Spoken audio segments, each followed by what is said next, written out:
Hello all, Shadwell here, ready to talk about the next film in my collection, Trauma from 1993. It's the fifth and final film in the Dario Argento 5 movie collection, is directed by Dario Argento, and stars Christopher Rydell and Asia Argento. Yes, score a little win for me. For the last couple of decades, I have been pronouncing her name as Asia Argento without knowing if that was correct. It just sounded best in my head, and to make sure I had it correct, I just looked it up, and it is indeed Asia Argento.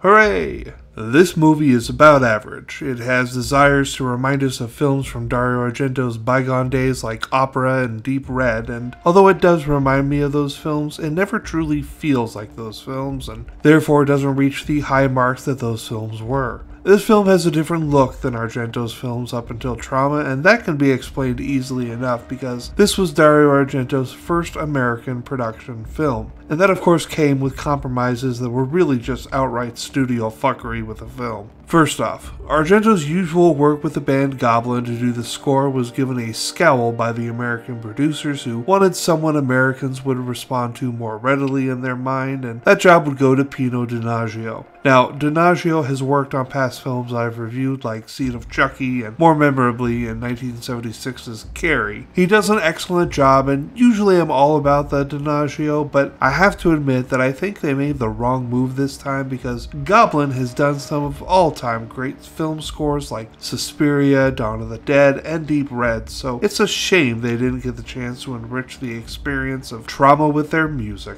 After the film ends alarmingly abruptly, the camera cranes over to the wraparound second-story porch of a house that has a reggae band playing and a girl of model-quality looks dancing. I've always found this to be a weird thing for the credits to be rolling on, especially because it has no connection to the film we just watched.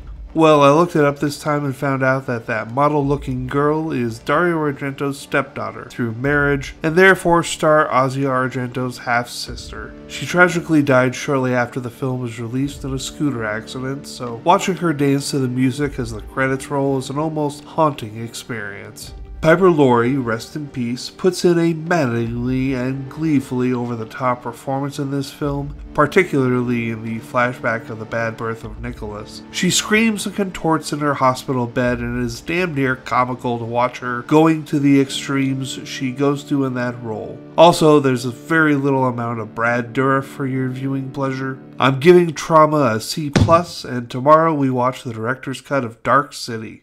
See y'all then.